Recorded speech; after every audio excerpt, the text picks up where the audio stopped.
میرا نام سعدیہ ہے اور میں آپ سب کو یوم جمہوریہ کی مبارکباد دیتی ہوں۔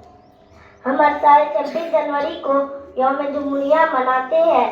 اسی دن ہمارے ملک میں آئین نافذ ہوا تھا۔ ہمارا آئین ہمیں حقوق اور فرائض سکھاتا ہے۔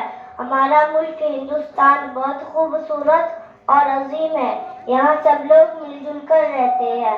ہمارا ترنگا ہمیں اتحاد اور قربانی کا پیغام دیتا ہے۔ ہمیں اپنے ملک سے بہت محبت کرنی چاہیے۔ ہمیں سچ بولنا اور اچھا کام کرنا چاہیے۔ ہمیں اپنے بڑوں کا احترام کرنا چاہیے۔ آخر میں جے ہند کہہ کر اپنی بات ختم کرتی ہوں۔ مذہب نہیں سکھاتا آپس میں بیل رکھنا، مذہب نہیں سکھاتا آپس میں بیل رکھنا۔ ہندی ہے ہم وطن ہے، ہندی ہے ہم وطن ہے، یہ ہندوستان ہمارا۔